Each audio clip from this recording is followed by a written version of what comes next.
Good morning, Brew Daily show. I'm Neal Freyman. And I'm Toby Howell. Today, Australia bans social media for kids under 16. What's next? You're going to say they can't vote? Then Instacart is using AI to change the price of your groceries right under your nose. It's Wednesday, December 10th. Let's ride.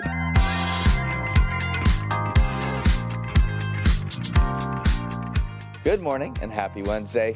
Your romantic relationship might not be working out for any number of reasons, but one of them could very well be an insurmountable difference in swag levels. Dubbed the swag gap by Gen Z, the term refers to the fundamental disparity by which two people who are dating carry themselves in the world, specifically how they dress and the confidence they exude. The Wall Street Journal mentions that the swag gap concept originates from a photograph of Justin Bieber and his wife Hailey back in 2023. He was phoning it in, wearing socks and yellow Crocs, while she looked a lot more put together. Toby, as our Gen Z correspondent, is the swag gap real? As someone on the other end of a swag gap in his relationship, it is fantastic because you wake up every morning with something to pursue. How do I close the swag gap today? A new coat, perhaps. It's very aspirational, but also the Wall Street Journal article that talked about this framed it in terms of actual relationships, but there can be swag gaps in friend groups as well, which you were saying wasn't always a bad thing. I absolutely think that there should be swag gaps in friend groups. That's what makes friend groups so great. There's a lot of dynamism. Some people are cool, they talk to everybody. Some people lay back and just have that one little funny quip. And especially, you're talking about aspirational. It's great to have friends that are better dressed than you, that know how to style themselves, because you can ask them for advice. I fully agree. If you walk into a room and have the most swag, you're in the wrong room. And now a word from our sponsor, LinkedIn Ads. Happy holidays, Toby. I got you something. Oh, Neal, you shouldn't have. But I did, and it's the gift of good advice. Check out LinkedIn Ads. They have the highest B2B return on ad spend of all online ad networks, and they have a network of over 1 billion professionals and 130 million decision makers. You can target your buyers by job title, industry, company, role, seniority, skills, company revenue, so you can stop wasting budget on the wrong audience. Right now, spend $250 on your first campaign on LinkedIn Ads and get a free $250 credit for the next one. Just go to linkedin.com/MBD. That's linkedin.com/MBD. Terms and conditions may apply. If you want to use social media down under, you can no longer be under the age of 16. On Wednesday, in a first-of-its-kind move anywhere around the world, the country banned anyone under 16 from having accounts on the most popular social media platforms, including Instagram, Reddit, Snapchat, YouTube, TikTok, and X. It makes Australia the first country to put social media scrolling in the same bucket as booze, tobacco, and driving as activities that are off-limits to kids until they're old enough to safely use them. To justify the law, Australian officials say social media harms kids by increasing anxiety, exposing them to cyberbullying and predators, and in the worst-case scenario, causing mental illness and suicide. They blame the companies for creating addicting but unsafe products by prioritizing profits over safety. But there are many on the other side who oppose the age restrictions as a massive overreach. They argue that the ban cuts off kids, especially from marginalized communities, from connecting with each other and will make them less informed, less prepared citizens down the road. Most of all, they say this ban is simply not enforceable and certainly won't lead to Australian kids putting down their phones and frolicking outside all day in analog bliss. Toby, is this a landmark seatbelt moment for child safety or a misguided slapdash unworkable policy? The world is watching Australia right now, that is for sure, because you are right. Whatever your thoughts are on the actual argument of should kids be able to have access to social media, the real question is how the heck do you enforce something like this? And they're kind of taking a kitchen sink approach. A lot of technologies are factoring into this. Some of them relate to just ID verification, where you have to upload pictures of sensitive documents, sensitive identity documents, like a passport or something like that. But a lot of people don't trust social media companies, so there's privacy concerns with that. Then there's age inference technology, which is basically you read through posts, scrolling patterns, behavior on these social networks, and you try to distinguish if you're a 14-year-old, if you're a 16-year-old based off of what you've said or posted. There's facial age assessments, but that gets a little wonky too. As you approach the age of 16, also can be fooled using Halloween masks in some cases. So a lot of this is just an experiment of how do you nail down the enforcement of this and what other countries will be watching hey, Australia, how you doing this? Are you actually keeping the youth off social media? The key is that who they're making responsible for enforcing this is the social media companies. They're telling the social media companies that you have to take reasonable steps, that's the quote, reasonable, to enforce this ban or else be fined about $32 million for serious or repeated breaches. Children and parents are not going to be infringed for and are not going to be punished for any type of infringement. So the onus is completely on the social media companies, which is something that they've balked at and said, we can't actually enforce this. We're going to do our best because you will fine us a lot of money if not. But the fact is that parents and kids aren't going to be punished at all for this. So it gives them a little less of an incentive to not do it. Well, you did mention the fine, and some people pointed out that the fine is more of a slap on the wrist when it comes to the sheer amount of money these social media companies makes. I mean, Facebook alone makes $49 million in under 2 hours globally. So you're talking about these major monetary fines aren't so major, actually. So is it in their best interest to enforce this ban? Maybe not. Maybe they'll just give it a half-hearted effort at best. I think the key theory of success here for lawmakers is that they don't need 100% enforcement. You don't need to get every single kid off. But if you get enough kids off, social media isn't social anymore, and it's kind of a reverse network effect where like, oh, Johnny and Lucy aren't on Snapchat anymore. I don't need to be. We're texting again. But if the opposite happens, where a lot of kids figure out how to circumvent these bans, then you have an uphill battle because the conversations are still happening on Snap and people feel left out of that. So whatever way the majority goes, I think that's how this ban will go. There's a lot of evidence that kids will circumvent these bans. In a large poll of Australian 9 to 16-year-olds, only 6% of them thought the new ban was going to work. 3/4 of all children polled said that they were going to continue to use social media, whether that's through a VPN or they'll just migrate to other social media sites. And in fact, 2 15-year-olds in Australia have filed a constitutional challenge to the law saying that it infringes on their rights of freedom and participation in political communication. One of them, Noah Jones, said, do you want 15-year-old boys to have no clue about consent? Do you want teenagers who don't know about the dangers of vaping? Both topics I've learned about on social media. And that's one of the main criticisms of this law is that how do kids learn about the world these days is going on YouTube and watching videos and looking at Instagram and TikTok. Yes, there's a lot of crap out there, but at the same time, there's a lot of educational tools, and that's how they learn about the world and become informed citizens. Sounds like what a 15-year-old would argue if they were trying to keep access to their social media accounts. Moving on, after a decade of slow but steady progress, women have hit a wall as they try to advance through the ranks of corporate America. That's according to a new report from McKinsey and the women's advocacy group Lean In, founded by former Facebook executive Sheryl Sandberg. Sandberg says that a variety of factors, including the retreat from DEI initiatives to return to work mandates, show that employers are dropping their support for women's careers. In fact, a little over half, 56%, of HR professionals said that women's career advancement is a priority at their organization. That marks a reversal from 2017, when 88% said gender equity was a high priority. The most startling finding in this report was what Lean In called the ambition gap. Overall, 80% of women surveyed said they wanted to be promoted to the next level, compared to 86% of men. And the divide is even wider when you zero in on entry-level and senior-level positions. In 11 years of doing this report, Lean In has never found an ambition gap between men and women and blamed those loosening supports for causing women to lean out.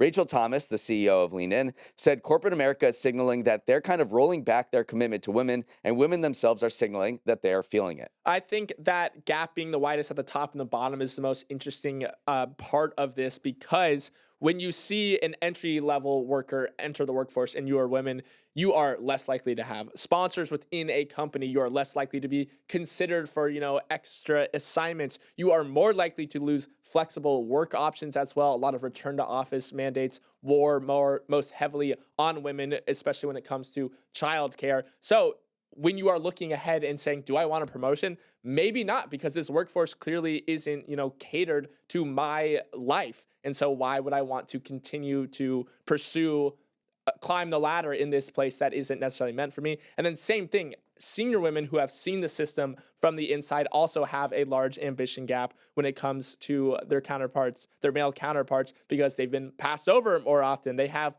a steeper path. They usually end up in less rewarding landing spots. A lot of them, you get put in a CEO role and it's very hard to succeed there. And so you're almost set up for failure. So the top and bottom ends of the barbell is where you see the biggest gaps because of just all that you've seen at that point in your career. A couple of headlines from recent months and years highlight this, the progress being stalled for women. In November, Goldman Sachs promoted the smallest proportion of women to managing director since 2018. And then in 2023, about 60 C-suite roles women lost at companies in the S&P Global Total Market Index. That was the first time the number of female executives at this level of the business world dropped in almost 20 years. And that's the quantitative data. The qualitative data, just look at Sheryl Sandberg's former boss, Mark Zuckerberg. He said that his company, among his many changes, said he wanted his company to have more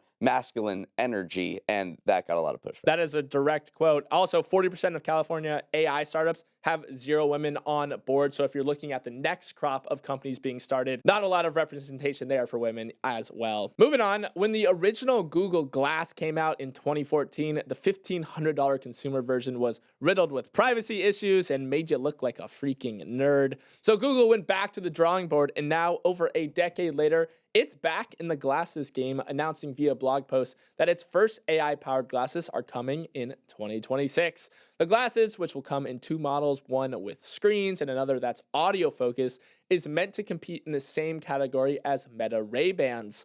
Both companies are betting that the next great form factor for the AI era isn't your smartphone, but something you wear on your face. In preparation for the launch, Google sent some pairs to media organizations to test out 2 pretty positive reviews. One CNN tester noted how well Google Maps performed as a heads-up display rather than having to glance down at your phone all the time. The Verge had a good experience booking an Uber, where the glasses again subbed in for your phone when it came to relaying information like pickup time, license plate, and car model. And all the takeaway was that Google was making the right moves on paper to 1, avoid mistakes it made in the past, and 2, to take on Meta as it gears up to make a splash in the space and on your face. Neal, you know the saying, if at first you don't succeed, wait 11 years and try again. If at first you don't succeed, watch someone who is succeeding and then do exactly what they're doing. And Mark Zuckerberg and Meta have done a great job with their glasses. I think one of the keys that Google Glass didn't do 11 years ago was partner with somebody else to make the hardware and make it fit into their daily lives. For some reason, this never occurred to anyone until Meta went out and said, hey, Ray-Ban, you actually make cool glasses that people buy. Why don't we just make an AI smart glass with you? And those have been selling like hotcakes. In November, they just had this recent launch. It sold out at every store in 48 hours. So Google is doing something similar. They've made a $150 million commitment with Warby Parker. And they say our belief here is that glasses can fail based on a lack of social acceptance.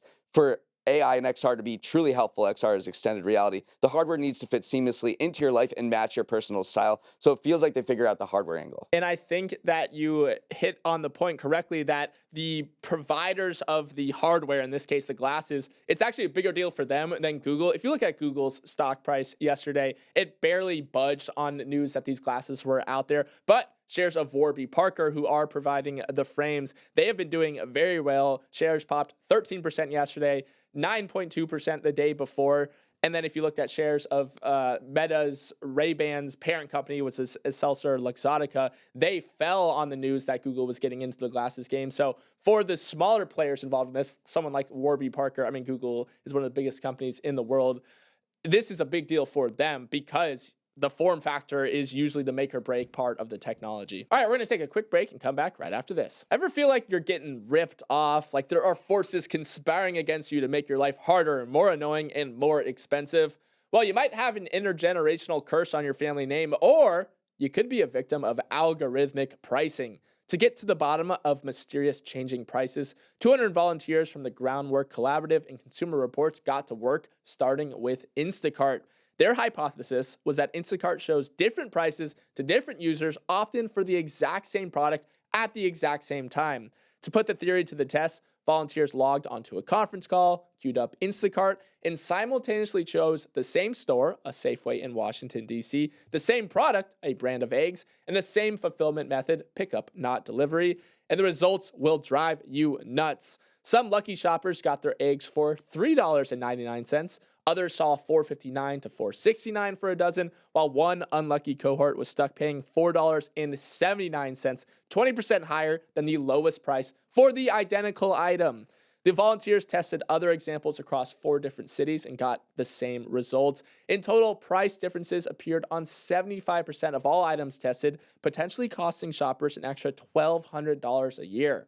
Neal, this is increasingly becoming a thing. There is no single price for a product anymore because algorithms allow companies to adjust them in seconds based on competitors' pricing or consumer behavior. But to see it in real time at the same store with the same product, it shocked a lot of people. We are all unwitting participants or guinea pigs in retailers' experiments to extract as much value from us as possible. They want to charge us the maximum amount of price that we are willing to pay. And with algorithms and fast-changing pricing online and in e-commerce, they can do that. And what I thought was the most egregious example of us being in an experiment was the fact that in one of these tests, they looked at a brand of saltine crackers at a Safeway in Seattle. Now, the final sale price was the same for everyone, $3.99, but it was shown that these saltines were at a discount. The original price was different for every other volunteer. One of the original prices was $5.93. The other was $5.99. The other was $6.69. So the final sale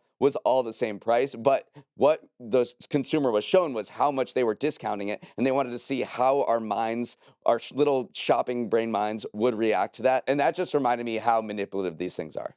Now, there are some arguments that variable pricing can help some customers because if you charge more during peak demand, you could hypothetically subsidize lower prices during off-peak times. Also, more price-sensitive customers who are lower income could maybe be offset by charging less price-sensitive customers higher prices, but there's tons of transparency concerns. I think that's the biggest thing. A lot of people aren't aware that this is happening, or they are aware subconsciously that something wonky is going on. You need these things to be either be predictable, to be public, to be equal access for everyone. Right now, algorithmic pricing is governed by these AI models. It's very opaque. It's very individualized. It feels random. And that is what has some regulators also sniffing around this saying, is this actually legal, which right now it apparently is, but this opacity is part of the issue because you just don't know what's going on in these black boxes. And it's something that we've accepted in certain domains and certain industries. When you log on to Amtrak or to buy a flight ticket, you know that they're doing variable pricing and you don't quite understand how it works, but it's just been going on for decades and you just accept that. But now it's moving into different domains. I remember last year, Wendy's said it was going to do variable pricing at its stores. There was a huge backlash to that, and the next day they backtracked.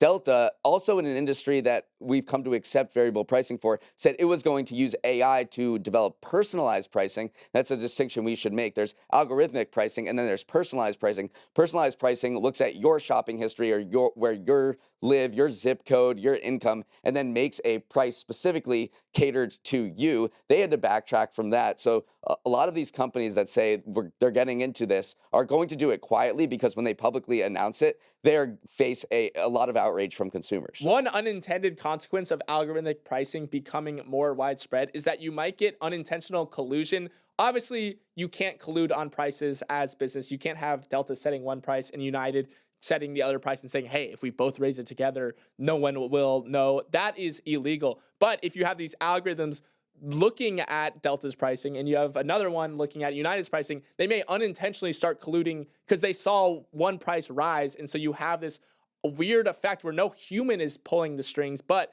these AI bots are basically instantly matching companies B's price hikes, which just leads to higher prices for consumers. So there's a whole new world of consumer protection out there based off of these algorithms doing their thing. Let's give Instacart the last word here.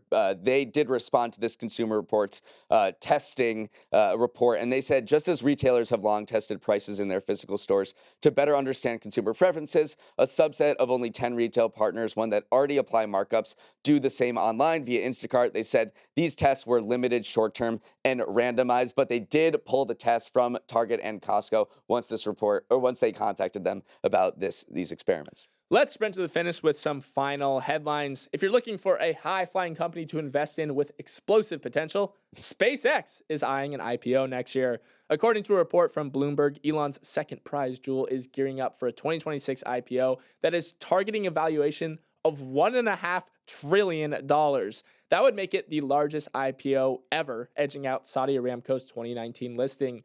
Why the interest in the public markets? One, the business itself is ripping, powered by profits from its Starlink internet division. SpaceX expects revenue to come in between $22 and $24 billion next year. Funds raised in the IPO process would also be helpful in new moonshot projects it has in mind, including developing space-based data centers. Neal, trillionaire Elon Musk incoming. Just to give you some perspective, when Google IPO'd in 2004, it was worth $23 billion. And when Facebook IPO'd in 2012, it was worth about $100 billion. So SpaceX going public at potentially a $1.5 trillion valuation truly boggles the mind. And it sets up 2026 to be a blockbuster year for blockbuster IPOs, another company that a lot of people are watching, whether it will go public because it would be the first of its kind to do that, is Anthropic. That's the AI startup behind the Claude chatbot, and they are looking at a valuation right now, not even at their IPO, of about $300 billion. So with OpenAI not seemingly going public anytime soon, there's going to be a lot of focus on the SpaceX IPO and the Anthropic IPO next year. Of course, these things get delayed, could slip into the next year after that. But just as much as drama and volatility that Tesla makes on the stock market, can you imagine what investing in SpaceX would be like? Even if you think soccer is lame, one of the things you might appreciate about it compared to American sports is the lack of commercials over the breezy 90-minute runtime. That's going to change for the upcoming World Cup. FIFA announced that all games at next year's tournament hosted in North America will feature a 3-minute hydration break 22 minutes into each half, essentially dividing the games into quarters. FIFA said that the decision prioritizes player welfare given the expected high temperatures in the summer, but it also certainly prioritizes broadcasters, who will surely air commercials during the 3-minute break. Heat was a huge issue at the summer's Club World Cup hosted in the U.S., with periodic hydration breaks taken after players complained of the worst conditions they've ever played in anywhere around the world. Yeah, there's two angles to this. FIFA is obviously saying this is for player safety. You know, we just did a tournament in the US and it was way too hot for everyone, but they've kind of bent the rules to say that, all right, we probably don't need hydration breaks in every single match. Some of these matches are taking place inside. You definitely don't need a hydration break then, but they want to keep equal playing field. But a lot of people read between the lines and said, hey, you want ad breaks. You know, this is why soccer has never caught on in America. The fact that we even call it soccer shows that it hasn't caught on because there hasn't been a consistent commercial break schedule. But now when you introduce 3-minute breaks 2 times a match times 104 games in the tournament, that is a massive new revenue stream. So I'm actually for it. You know, if the thing that makes football or soccer become more popular in America, I'm not sure I follow your reasoning here. How will more commercial breaks make soccer more popular? It will just make it more commercially popular with advertisers. You know, the NFL is the greatest commercial sport in the world, which is why it's so popular in America, because there's so much money that goes into it. I think it will just lead to more money flowing into the sport as well if these advertising partners get their beaks wet, if they get more airtime. So yes, as a purist, it stinks. As maybe a rationalist, it could lead to the sport growing in America. It stinks, though. The spice maker McCormick is back with its flavor of the year, and this one is a bit of a weird one. Right on the heels of naming Aji Amarillo its 2025 flavor of the year, the 126-year-old brand thinks black currant is going to dominate 2026 menus. Black currants currently appear on just 1% of menus in North America, but they pop up more frequently in liqueurs across Europe, vinegars in Australia, and glazes in Asia. Mentions in the US are up 34% in the last 12 months, with most of that growth driven largely by non-alcoholic beverages. Neal, I've never come across a black currant on a menu. You're probably not going to find them in berry form, but apparently they make some swaggy sauces and drinks. Yeah, I like a currant. I've got some at the market last year. Red currant, though, not black currant. And then you kind of boil it down into a sauce or a concentrate or a syrup and then put it on various things. It's very good in baked goods and also works on meats like duck and pork. So It's just a little niche. I don't think blackcurrant's going to be a huge thing on menus anywhere, but apparently McCormick thinks it goes in enough things that also its spices can go into, so it wants to sell more of those things, and it's highlighting blackcurrant, which I guess is cool because it's an ingredient that I think a lot of people don't know about, but it's a quite an interesting berry. That was what we were wondering. Why would McCormick, a spice maker, highlight an ingredient that they don't sell? We were literally looking up and down their product line. They don't have even a blackcurrant extract or something like that. So yes, I guess they're making a very adjacent bet here to say, hey, blackcurrants are also go well with, the spices that we sell. All right, that is all the time we have. Thanks so much for starting your morning with us, and have a wonderful Wednesday. If you want to get in touch, you can send a note to morningbrewdaily@morningbrew.com or DM us on Instagram @MBDailyShow. Let's roll the credits. Emily Milliron is our executive producer. Raymond Liu is our producer. Our associate producers are Olivia Graham and Olivia Lake. Uchenna Ogu is our technical director. Hair and makeup have no swag gap between them. Devin Emery is our president, and our show is a production of Morning Brew. Great show today, Neal. Let's run it back tomorrow.